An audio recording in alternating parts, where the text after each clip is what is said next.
I guess I can always start off by saying loose lips sink ships. That's almost a pun anymore. I'm Phil Schneider. I worked 17 years for the United States government as a geologist and aerospace engineer, as well as a structural engineer. I worked for such elusive occupations with Boris and Knudsen, Bechtel, Page and Page, Aerospatiale of France, and a host of other EG&G and a host of other Los Alamos Laboratory and these kind of things. But rather than bore you with all those statistics, I've got cooked up a real mixed bag here of different topics, and it's might be a little bit like brain overload, but I'll start from the beginning. Now, like I said, I worked 17 years. Co-invented methods of shape charge blasting, as well as laser rock deflagration, which means rock is literally melted or powdered by a special maser laser combination, and the residue of the rock underneath is applied as a coating, as a liquid coating, kind of like instant agate, if you could imagine a hunk of agate, which is a hard silica mineral, rock actually. But up here we have another topic. This is an area to where I worked. I worked 11 years of the 17 years at Groom Lake, S4, S2. It's in the Nellis Air Force Base area. In fact, Groom Lake is, I'll show you in the picture right here. It's right here. Groom Lake is quite the place. A lot of rumors and other kinds of things have come out of there. Of course, people have stood on the outside for years and wondered at what's been flying there. There's all kinds of things been flying. Let me give you a brief overview. Start in ancient history land here. Back in 1909, the U.S. cavalry was engaged in catching some banditos that had crossed over the Mexican border into a place called Truth or Consequences, New Mexico. And they went into a cave or a hideout and killed the so-called bandits, but what they found out they couldn't explain, and they were called horseshoe craft at that time, or horseshoe ships. There were UFOs, and they saw these, what they called demons, gray demons, little gray guys all around the place. That was in 1909. Now in 1933, our government was actively engaged with the Europeans, mostly the French and the English, in special researches dealing with aerial phenomenon. And once again, the term flying saucer or flying disc didn't come about until much later, supposedly right around the mid-1940s. Anyway, the whole thing here is that also in 1946, I might want to add, we were engaged in atomic bomb testing and this kind of a like, and of course the area of Bikini Atoll. Some of the pictures are over here on the white board, showing with the actual language of both the U.S. Army and U.S. Navy archives. Anyway, these flying ships were seen as early as 1945, 46. Some of them were called Foo Fighters, and you name it. that were fully known about, maybe as early as 1935 or 36 by our U.S. Navy. And there was a shallow underwater base at Bikini Island, and that was probably the one reason why a number of atomic bombs were exploded in that area rather than other areas which they could have been even more remote out in the South Pacific at Operation Crossroads. Well, anyway, this all led up to later on, about 6-8 years later, 1954, during the Eisenhower administration, led to an interesting treaty called the Greada 1954 Treaty. It was the Alien-Human Treaty.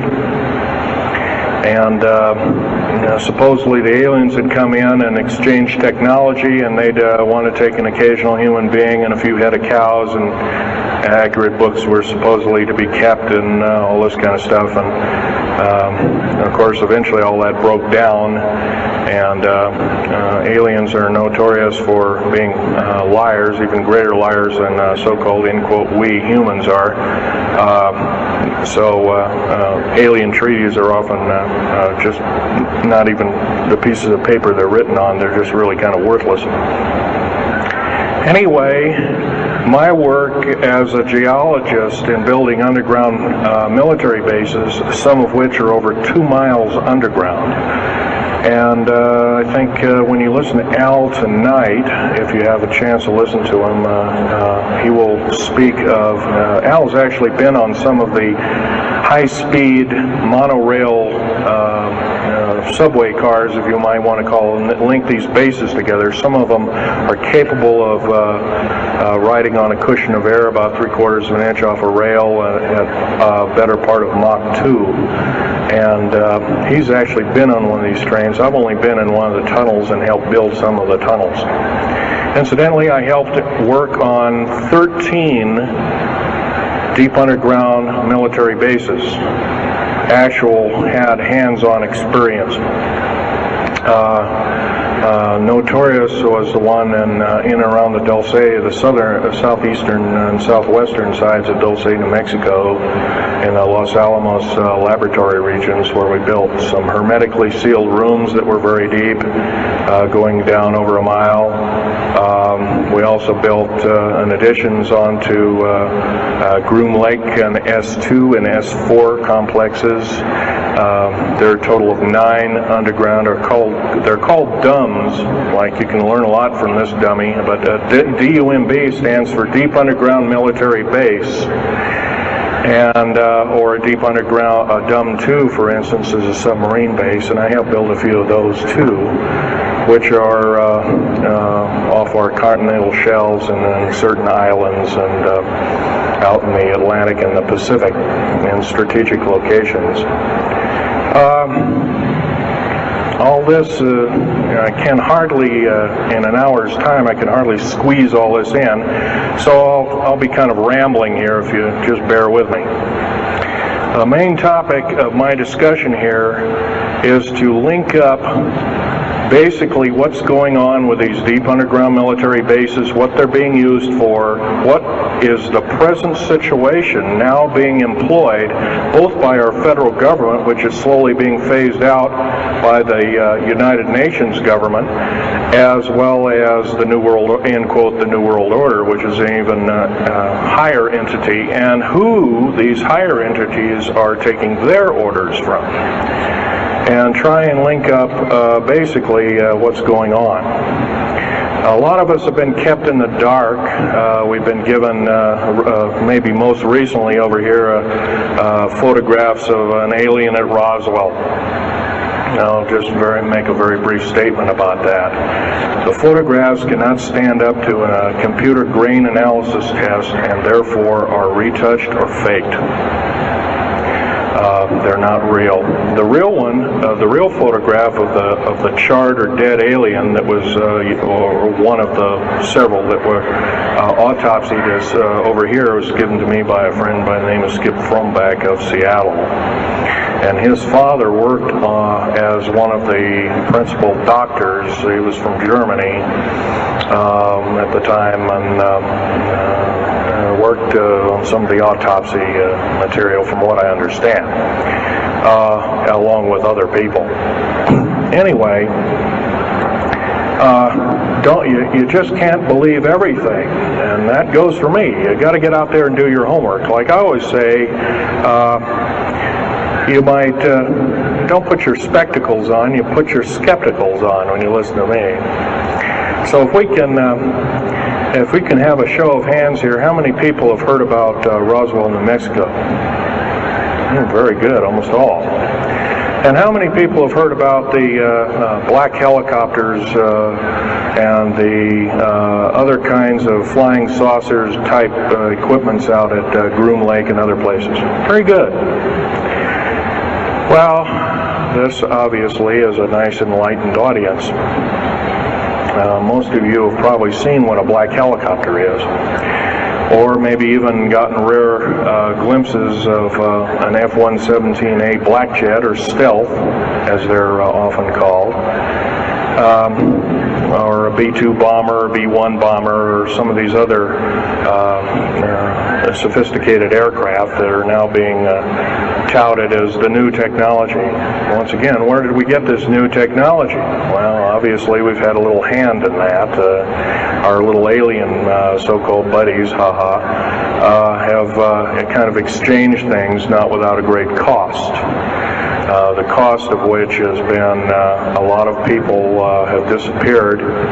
Some, and I'll blow this statistic by you, there's, according to current FBI and Defense Intelligence Agency and CIA statistics, 100,000 children and 1 million adults disappear every year, and these are not kidnappings or murders or rapes or suicides or anything, totally unaccounted for. And where are these people going to? Nobody knows.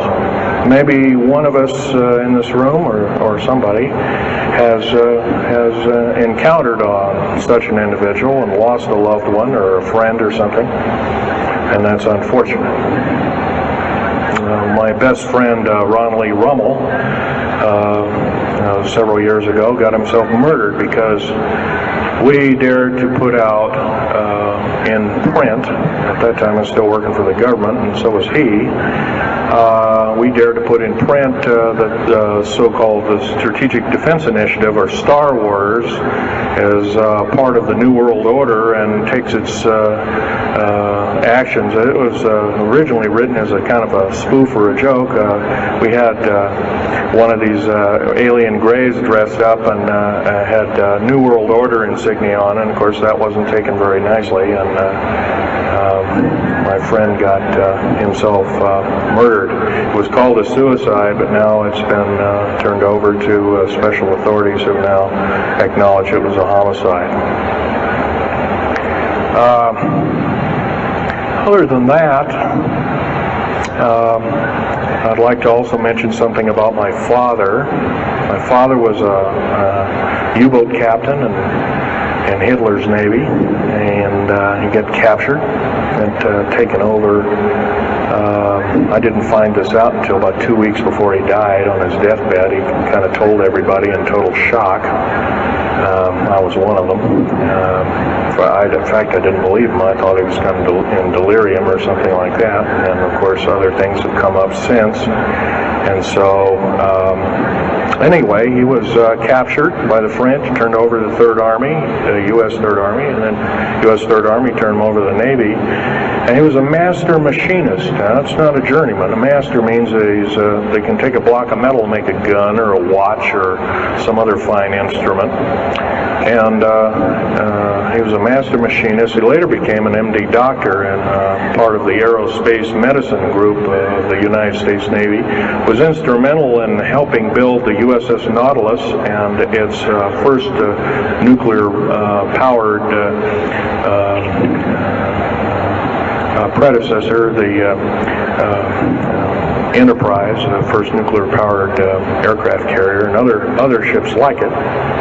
He pioneered all the ways in building very small and miniature nuclear engines, and he even helped work later on in his life. He helped develop the infamous grid bed nuclear motor, which is now employed in some things that look like flying saucers that people claim are flying saucers. Yes, we, in quote, the United States Air Force and other armed forces, are training other European forces to fly unidentified, or now identified, or, in quote, flying saucers. We've actually built several prototypes that are flying under names of black craft. My position as a geologist and engineer got me to see a lot of things in the world. I've been in over 70 countries. I also worked for NATO. I carried a level 3 security clearance with a rhyolite factor. Rhyolite is a hardened factor, only given out to a handful of civilians and maybe a couple of hundred military men worldwide. I thought I was doing the nation, United States, as well as the world a favor by, I thought I was kind of keeping my end up. Well, it didn't work out that way. I was to later find out that these underground bases are now being employed as strategic bases for, in case there is martial law in this country. Right now, our military professors that used to be in war colleges and the like are training people like ex-Russian KGB and Spetsnaz people right here on American soil. I've seen it with my own 2 eyes, along with other people, other geologists. By the way, I'm still a geologist, still do geological survey work. However, I don't work for the government anymore. I took my security clearance and all my government stuff and cut it up and sent it back to the, pardon my French, SOBs. When I found out that a number of these 131 deep underground military bases are being used to subvert the Constitution of these United States and its people, I says, that is enough. I can't possibly be connected. Oh, well, Mr. Schneider, you can't quit, they said. Well, I says, yes, I can. I'm an individual, I'm going to quit, and I'm walking off the job. And he says, so I got arrested and casually told, well, you got to finish a job. And so I caved into that part, and I finished 3 weeks, and then at that time my father was dying, and I was allowed home, and I never went back for my paychecks. Don't intend to either. These people are beginning to show signs of being our utmost enemy. I'm talking about military people now engaged in training foreign troops on American soil, clearly against the Bill of Rights and the U.S. Constitution. It's why we formed a government, why our forefathers formed a government, a republic of these United States in the first place, way back 200 plus years ago. Because the drawing and quartering of soldiers, taxation without representation, law by edict, otherwise known as today's version, executive order, among other things. The very reasons that we became, in quote, free, a free republic, a free society, possibly one of the greatest nations to ever be a nation on this earth, were instilled in our founding fathers that are now so far away from the people now running our federal government structure. So I'm here today to touch upon a number of subjects. One being that these underground bases, roughly over 3 of them per state. There's now, instead of 12 prison camps, there's 39. That's almost 1 per state. They're building 2 prison camps every 7 months. They're building 2 underground military bases every year. Each one of these military bases, by the way, these underground military bases, they cost somewhere between $17 and $26 billion. They employ 1,800 to 10,000 workers each in varying grades of skill. They gobble up totally through the black budget, over 1/4 of the black budget, or roughly $310 billion. Of course, you may say, where are these figures coming from? Well, the black budget, as we know it, in quote, black projects, which anything called black is significant of hidden from Congress, hidden from the American people, and very few people are even in the know about it at all. But black budget per year garners over $500 billion a year. And it's these kind of huge quantities and sums of monies are garnered through CIA drug activity, National Security Agency clandestine operations, mostly in Panama and South America. Now also engaged in Russia in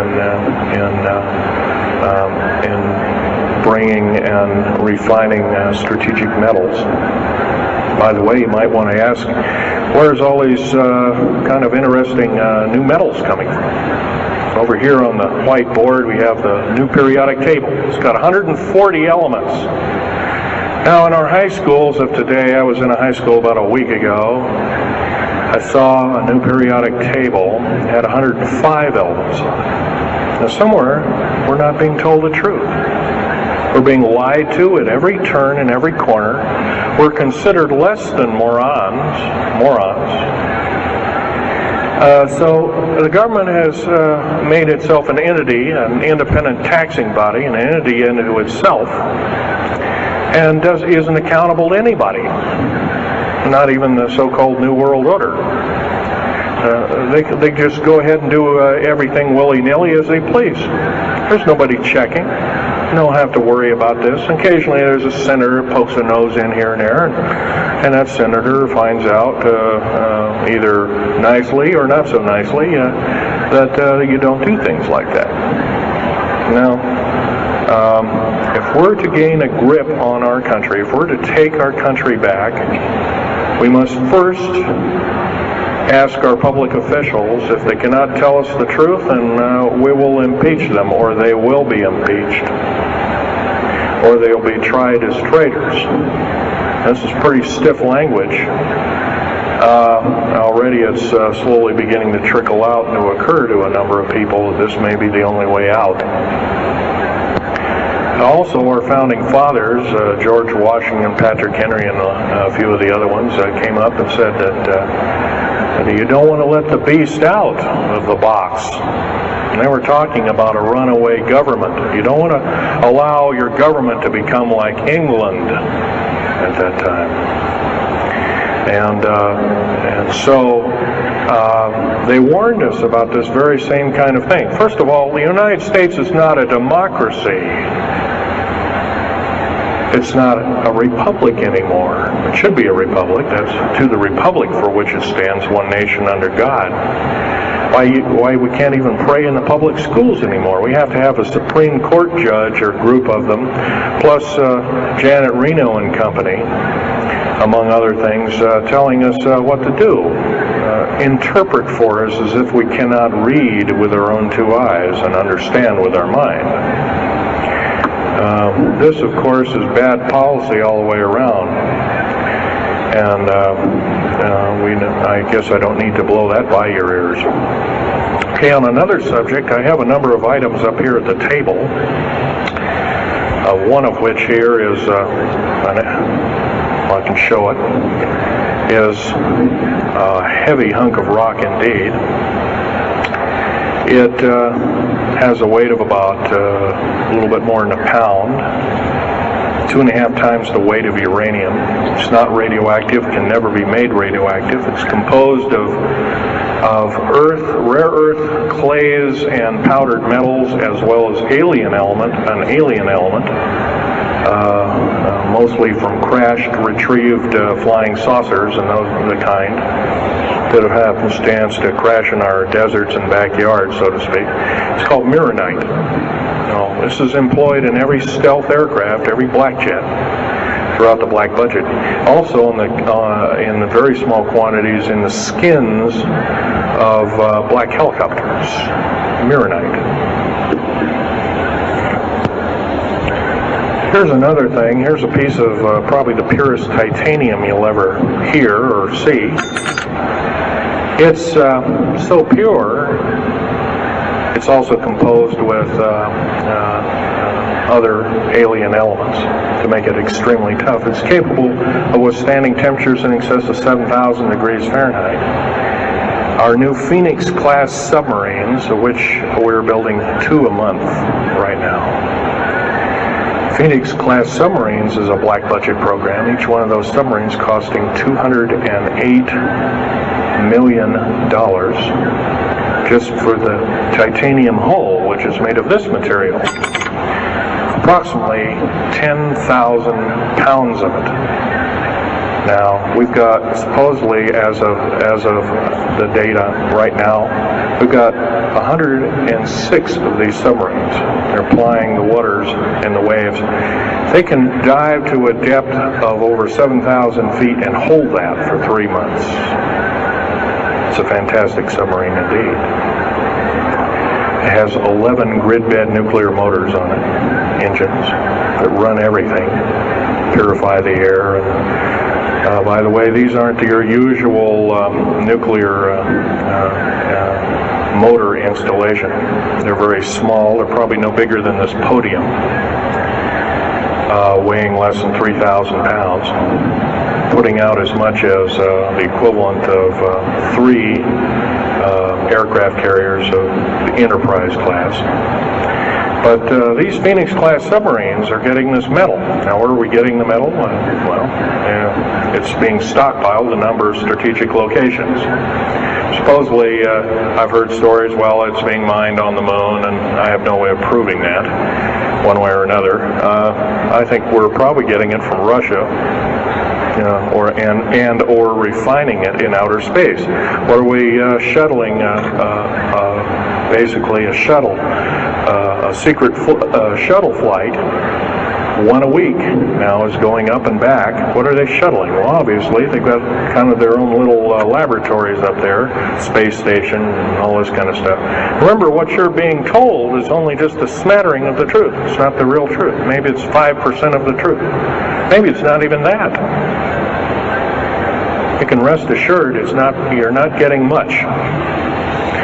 Another strategic metal is this particular bar with some strange crystals on it, scalenohedral crystals of niobium, titanium, rhenium, copper oxide. This complex group of elements, not found on the Earth in specific quantities. This was developed at Los Alamos through EG&G and other outfits, are employed in all black jet aircraft, all of them, including the, in quotes, sport model, the little flying saucer we occasionally see over at Groom Lake. And by the way now, if we happen to be with a video camera, taking pictures of the so-called area around Groom Lake, it's now, you can get your equipment confiscated, your car, your house.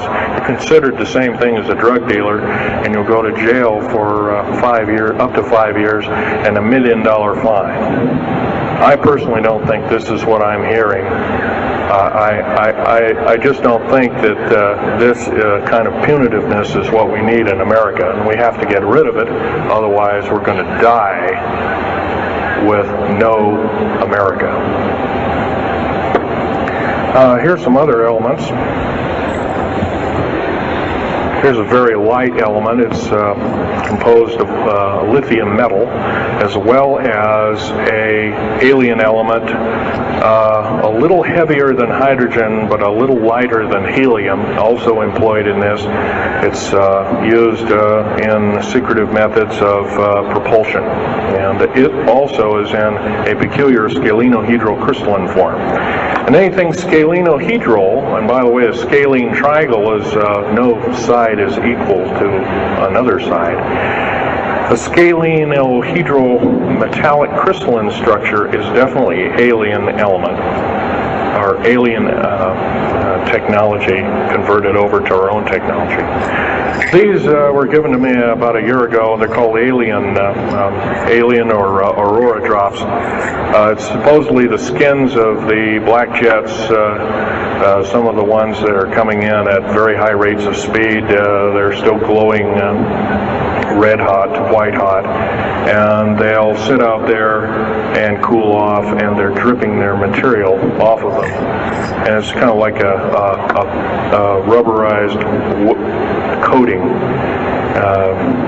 It's not rubber, I can tell you that. This is hard as lava rock, or harder, capable of withstanding tremendous temperatures, but nonetheless some of it sloughs off every time, and so they just kind of scoop it up and throw it in the trash can. There are a few pieces of it.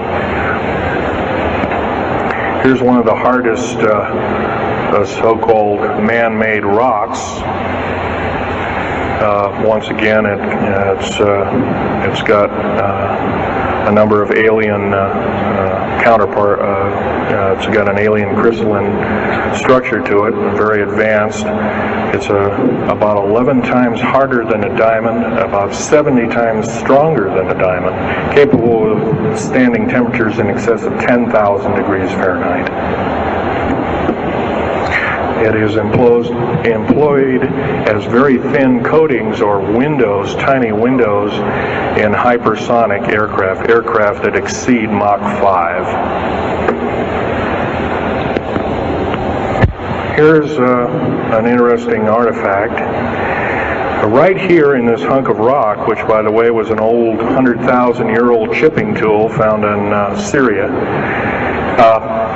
Jordan rather, excuse me, is a imprint of, it looks like a fossil, but it's not.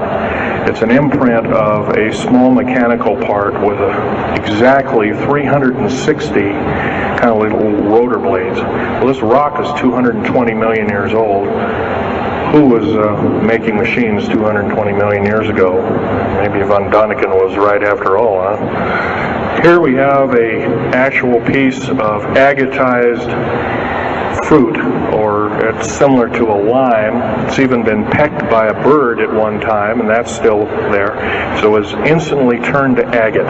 It is the same agate or chemical structure as material found at Hiroshima and Nagasaki after the A bombings in World War II, where grasses and flowers and petals of flowers and other kinds of things were instantly petrified, turned to agate. It is the same identical crystalline structure. However, this particular piece is about 20 million years old, and it's still got its original green coating, and it's basically unchanged. Perfect condition. Likewise, here's a garlic plant about somewhere between 20 and 35 million years of age, and once again it's got that same pink agate coating. And here are some pieces of the metal skin from the crash disk at Roswell. It was given to me when I was 14 years old. My father was visiting one of his old friends in the Navy archives, as well as he was in the Royal Navy in England. And I, as a 14-year-old boy, I says, "Gee, Dad, can I ask Johnny something?" "Oh, go ahead, ask him. Get anything you can from him," that kind of thing. I says, "Well, gee, Johnny, well, do you think I can have a piece of this this metal. Oh, no, you can't have that. And I says, oh, give it to the kid. What the heck? He won't have it very long anyway. Well, I've had it all this time. It's kind of a unique thing. They were able to break the skin of that craft, by the way, by dropping it into a bath of liquid nitrogen, hitting it with a mechanical or hydraulic hammer, and it shattered into little bits. And it was later analyzed and adapted for our own technology. All these artifacts are fine, but once again, the main part of this talk is, where's it all leading to? We get very little spin-off to where any of this is leading to. Occasionally we'll get a new computer, or maybe a quartz watch, or some little trinket, kind of like giving the Indians beads a couple of hundred years ago. Well, we're getting these little spin-offs. But the black budget still rolls on, garnering up over $1 trillion every 2 years. It's somewhere between 1.023 trillion and 1.31 trillion dollars every 2 years. And every year it goes by and the black budget is unchecked, unaccounted for. It's just subverting our country. That's number one. Number two is that these underground military, first of all, if there was something like a nuclear war or there was a definite enemy out there where we were going to be under attack, like from China or someplace like that, I could see maybe a couple of dozen underground bases for a government, and so it could theoretically rise up like the phoenix out of the ashes. Well, not 131 of these, and if you were going to so-called round people up and put them in prison camps, what a better prison camp than underground, where nobody knows where it is anyway. So once again, these underground bases are most likely been planned as underground prison camps and slave labor factories for the New World Order. New World Order, by the way, is getting, and I'm probably the only person ever talking about this, the New World Order is taking, and the United Nations is taking its orders from, believe it or not, these more powerful outer space alien entities. We might call them the large grays or the small grays. Sinister forces indeed. And you might want to say, well, gee, how come we don't see more of this kind of thing? Well, you can just imagine. If you're only being told 5% or less of the truth, that isn't very much to go on. That's one thing. Another thing is, you don't find very many people coming up here and letting you have hands-on experience. I'm going to try and do this to you. However, I do ask you to go out and do your homework and keep doing it. Don't necessarily believe in what I'm saying, but get out there and talk to people. Whether it's just a couple of neighbors or friends or something, get out there and talk. Because one will tell two and two will tell four, and then pretty soon you have a whole room full of people that are in the know. And then from there, wonders can work. Other than that, as far as changing the black budget and these clandestine programs, public opinion is only going to do that, and it's going to take millions of us. But we have to be informed, and to do that, we have to be doing what we're doing now, gathering and talking. And, of course, most of us are adults and can weed out fact from fiction. Most of us are responsible adults and know the difference between fact and fiction and how to use it or how to abuse it. So we therefore have to continue to keep studying and keep talking. If there's just me out there, and believe it or not, there aren't very many people like myself out there talking. I've given over 30 talks in the United States, Canada, Japan, Went over to England, went to Japan kind of illegal, came back the same weekend. They flew me in and out, but gave a talk to a number of their execs, and they were very interested indeed. Now, if this is all a bunch of poppycock and hooey and poo-poo, I wouldn't be listened to, be given an audience by these people, but evidently I have. But 13 attempts on my life since the first of this year. There's a number of you ladies present, so I won't gore you out, but Al has seen some of the wounds, and there's a few other people that have been to a few of my other lectures, and they can attest that I have been shot. I've been run off the road, I've been pushed off the road, I've been mostly shot at, and that kind of thing like that. But been in hand-to-hand combat with some of these people, and once again, I'm not in the best of shape anymore, but I still know how to handle myself. And I'm just about ready to wrap things up here, but just basically wanted to give you an overview of what's happening. And if we have any questions, we can start asking a few questions. Okay, here's a gentleman way over here. Would you please speak up loud?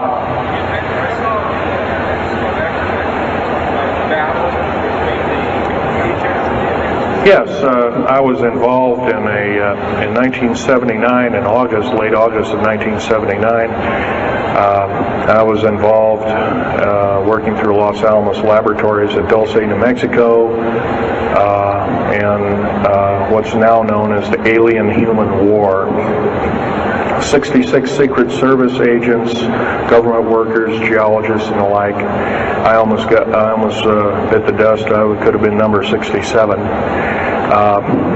Lost their lives that day because the government lied and knew full well what was underneath. And what we'd done is, out in the desert there, we had drilled in a period of a couple of days, we drilled 4 of these holes that went down several thousand feet, and one of these holes kept bringing up dirty dust and putrefying odors and broken off machine bits and other kinds of things like that. And boring machines as well as lasers came up damaged. And of course, there was a probe that was sent down, and that came up totally missing. And so people were sent down there, and I was one of the people. And when I got down there, of course, the odor was, and remember, I was in a spacesuit type environment. All I had was a small tool belt with special sensors, a small rock hammer, and a rucksack for mineral specimens and other kinds of things like that. And I had my little pistol. And being an engineer, didn't have time to carry a big hunk of pistol like most of these Green Berets carry, stuff like that, black berets. I carried a little Walther PPK with a 9-shot clip. As soon as I got down this hole, standing about from me to this gentleman over here in front row, about 10 or so feet away, 7 feet away, something like that, was one of these 7-foot-tall stinking alien guys, and I didn't waste any time. I said, I'm not fiddling with you guys, and boom, away you go. And I was one of the rare few that had been allured that this may or may not occur, and so basically was given ET training, but a lot of these other people weren't. And we were, in fact, it was asked, are there aliens in the area? And of course, the big question was no. And that was a big lie. And of course, 66 people died that day. I have a big hole in my chest. I lost my lung was literally burnt out of me. My fingers burnt off of me. My toenails burnt off of me. My skin was, I was in radiation isolation therapy for 400 plus days. My bones were vitrified or burnt. I was cooked. I managed to survive. They're telling you something about it today. But other than that, I'm the only talking survivor. There are only 2 other survivors, and they're in nursing homes up in Canada. And Canada refuses to allow the United States officials to talk to them. They're in very bad shape indeed. One of them can't talk, and the other one doesn't want to. So they're regarded as Canadian heroes, and so they're being kept by Canada. Okay, this fellow over here. Speak up loud. Okay, are there any bases? Actually, yes, there's several. In fact, as I was coming to this talk, I was supposed to be here by plane, but there was a subsequent foul-up. Anyway, I drove all the way and did it in one day. But as I was coming over up near Cheyenne, I noticed the military, Air Force and the Army are building a so-called new, in quote, boot camp, prison camp, right up in Cheyenne, brand new. And I was here 3 months ago, I wasn't there. So it's something brand new.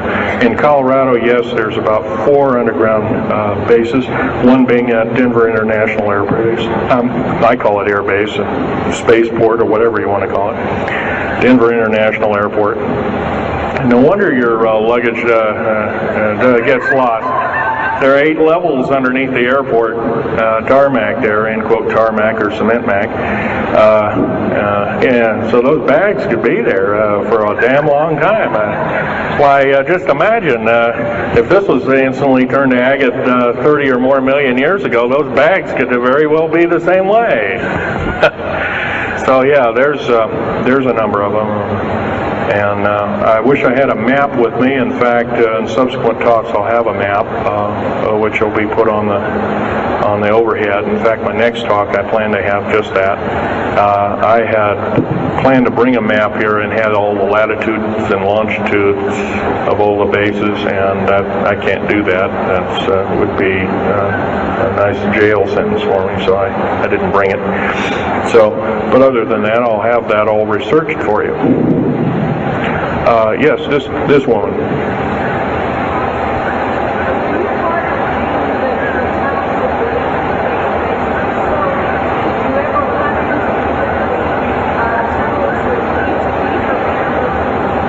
Yes, as far as there being an inner Earth, a hollow Earth or anything like this, no, I've never run into anything like that. However, Al Bielek has been on these tunnel trains at the better part of Mach 2, going from coast to coast in an hour and a half, faster than any jet plane that we got, including the SST, or thereabouts, the same rapid speed. But I helped build a lot of these tunnels, and all of the underground mountain or military bases are connected, all of them, all 131 of them. They're connected both by road, not a big freeway under there, but it's at least a 2 to a 4 lane road, rather narrow lanes, but they're there, and they're also high-speed magneto-leviton train tunnels. Yes, this lady over here. Stand up and speak up, please.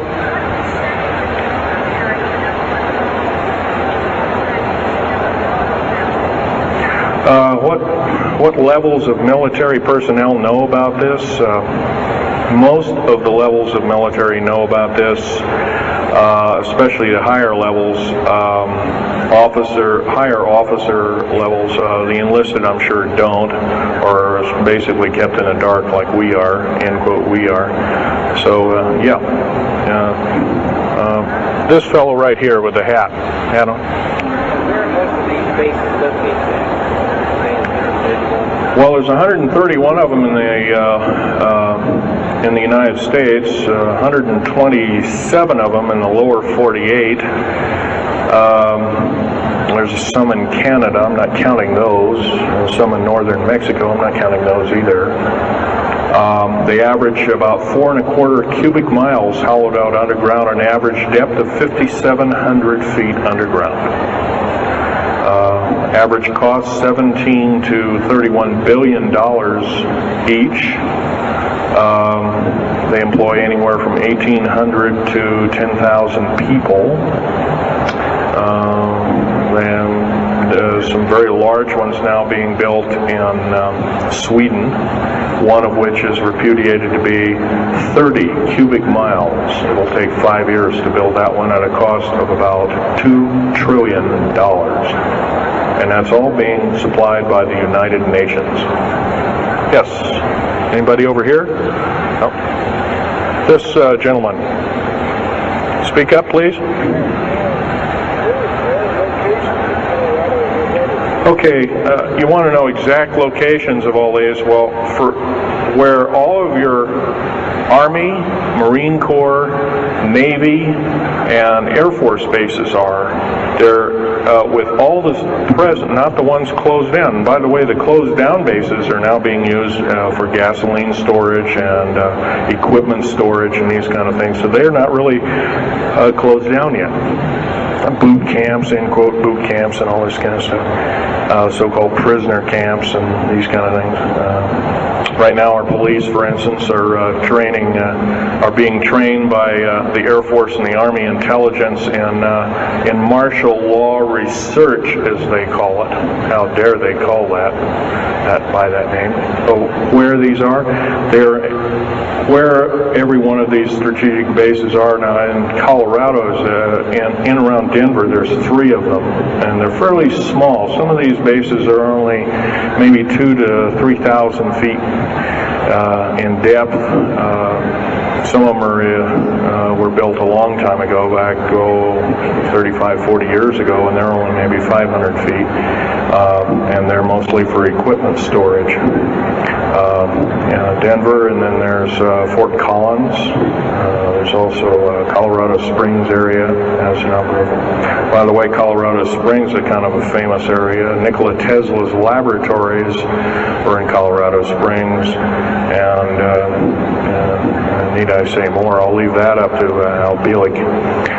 As far as Nellis Air Force Base, there's 9 underground mountain bases in Nellis Air Force Base. That's in Nevada. It's north of Las Vegas.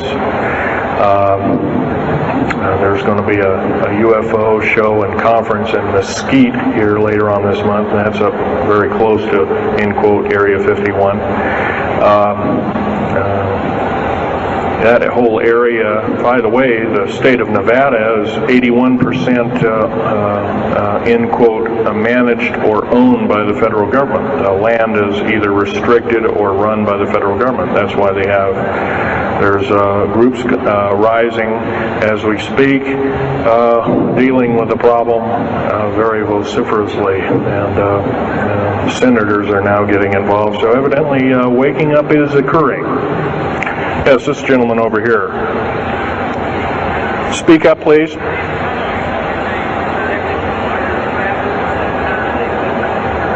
Okay. Yes, they are. The gentleman asked, are these tunnels connected to large caverns? Yes, these large bases are basically like this Coliseum. Everything's underground. Everything's a city underground. Most of these bases both have military bases, and they have all the accoutrements of life. Remember, each one of these costs quite a bundle of dough, and some of it in our tax money, but most of it in clandestine approaches, and that's definitely undermining the country. Yes.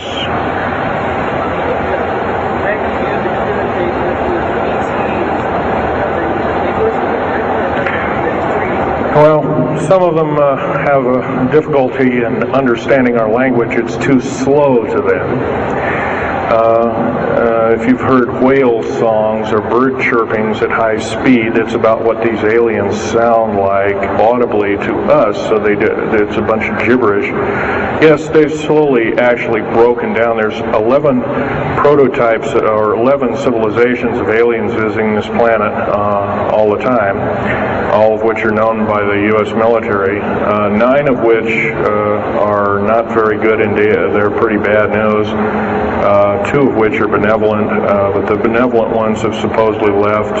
They have their own little war of sorts, especially the Pleiadian groups and whatnot like that, of which Val Thor was repudiated to be a Venusian, but other people will alert he looks more like a Pleiadian. He looks normal human, except he's got 6 fingers and toes. He's got one oversized lung. He's got 2 hearts. He's got all kinds of weird stuff. Bones are bigger. Yep.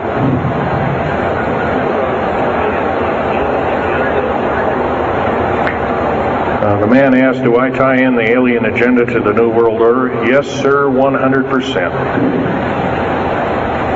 I can elaborate briefly. The New World Order right now basically is dismantling countries,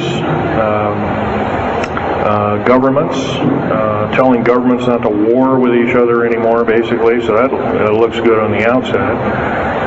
They're taking their orders directly from the aliens who've got their own timetable. They want the one world order because they want the planet for themselves. And, of course, you've often heard of the term Global 2000, and that's a supposed sinister plot, or has been a group of sinister plots to produce biological weaponry to reduce or thin out the so-called ethnic cleanse the population of the planet by 5/6, or roughly 5 of 6 billion people, enslaving the rest to work willy-nilly with the so-called people of the New World Order. Now, another peculiar thing is the alien agenda is not really well believed nor understood by a lot of these one-worlders.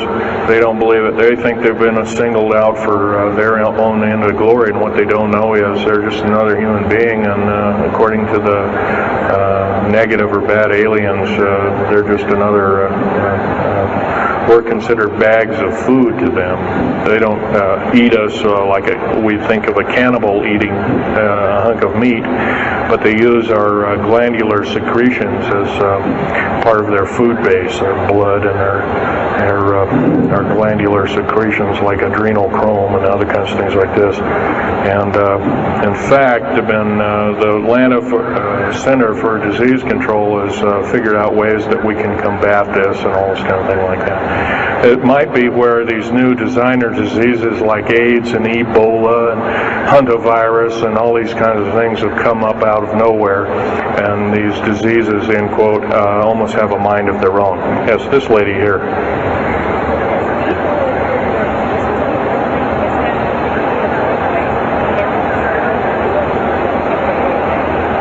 Okay, lady asked, is the tunnel building having an effect with earthquakes? Yes, it could very easily be, although got to remember a lot of these underground bases are constantly being repaired, and so a lot of people have to be hired. As far as the U.S. government, second part of her question was, is the U.S. government modifying our weather? Yes, that's an affirmative. And we have, the U.S. government's been working with the Russians for at least since 1972 and maybe as early as 1966 on weather modification, and it's a well-known fact, and it's well employed. And by the way, they can literally weather modify a hurricane or a tornado out of existence. And the reason they don't do it is pretty obvious. Yeah, right. Or they could actually send a plane inside of a hurricane, for instance, that would blow off an atmospheric bomb or a shockwave bomb in the eye of the thing. It would completely dissipate. Well, they don't do this, of course, and there's probably other reasons for that. See which way it goes, or what kind of havoc, and how we can study the havoc, and we go from there. This fellow way in the back in the black.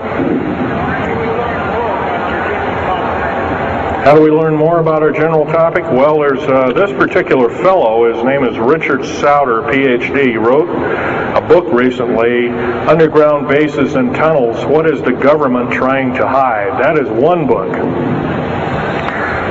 Then we have here's a popular science article, Secret Air Base. The government doesn't want you to know that Groom Lake, supposedly Groom Lake doesn't exist. Well, I guess if it doesn't exist, then me talking about it, I guess I can't be arrested or anything. I'm just full of poppycock here. Well, the editor, one of the editors of Popular Science that put this article out is now in federal prison. Then there's a book that called Stealth Fighter Pilot. These books are available. I got this one at Dalton's. This one actually was sent to me by the publisher. I did some test piloting, and the only thing I test piloted would run the aircraft back and forth on the runway, the special runways they built at Groom Lake. There's a picture of me in uniform.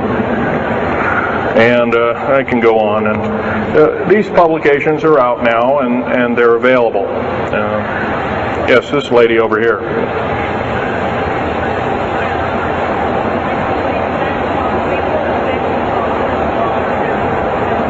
I can't hear you. What?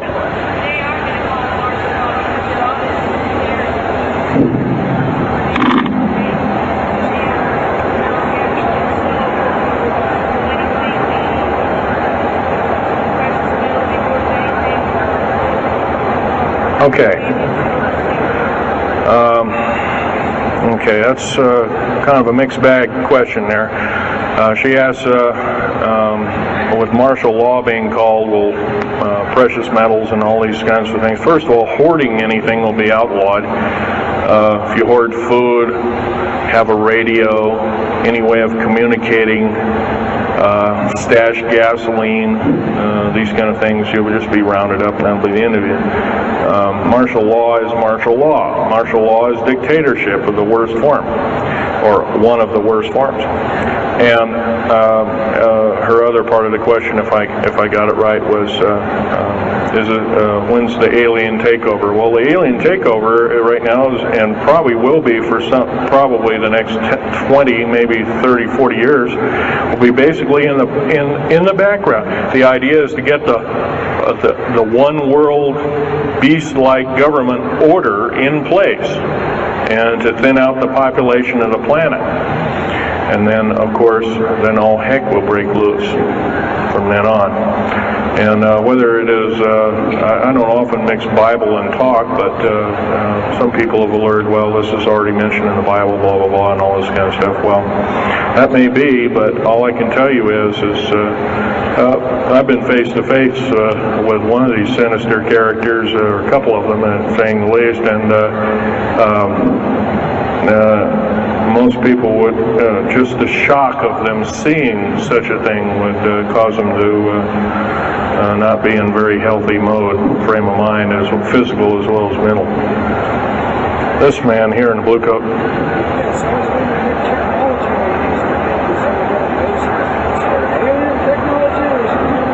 Well, it's a combination. What technology is used to build these underground bases? Well, we have lasers that can drill out, or basically deflagrate or melt out a tunnel 7 miles a day. And that tunnel is 28 feet wide, 28 feet high. You've been told about drilling and boring machines in a very slow, quarter of a mile a day.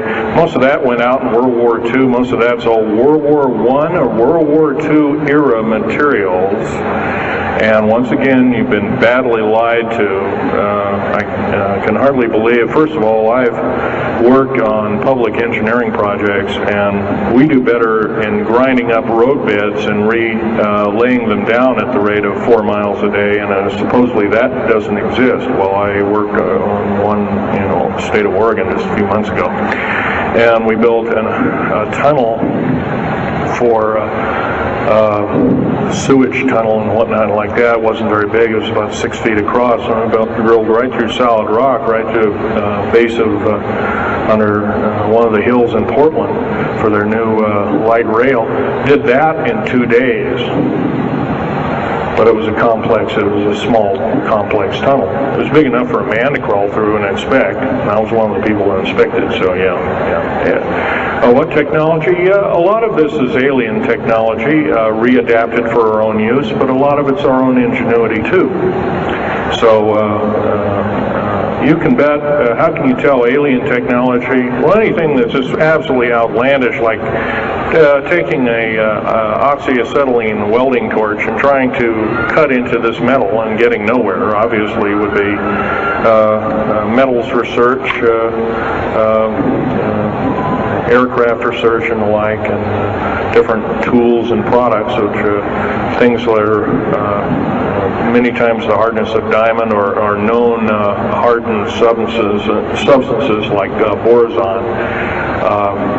Obviously, that's nothing that we came up with on our own, but we could have over a several hundred-year period. But you've got to remember, too, that the military technology is outstripping the public sector technology at the rate of 44 to 45 years of technology for every calendar year, every 12-month calendar year here.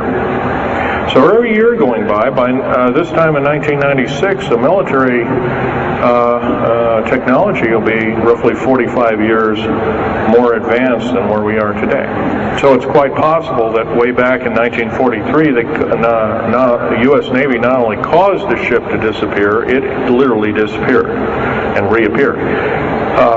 Basically, military technology right now is about 1,200 years more advanced than public state technology. And computer technology right now, it's off the scale. I can't tell you. It's just right now, and employing just in black jet and stealth aircraft, the new computers are so completely advanced that we couldn't get them in the public sector for maybe another 40 or 50 years. Yes, this lady here.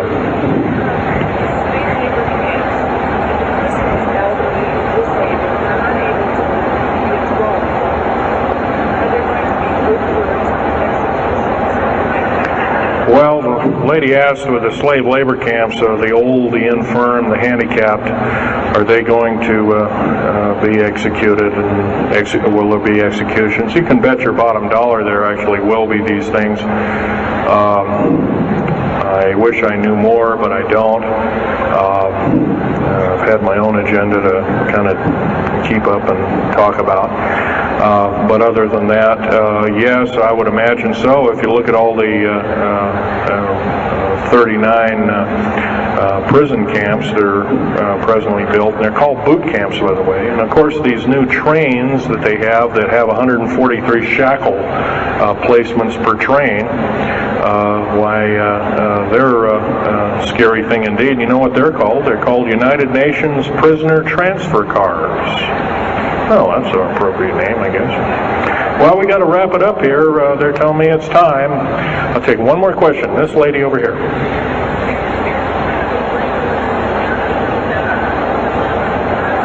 Don't brainwash you. They don't brainwash you. How do they brainwash 18,000 people that are working?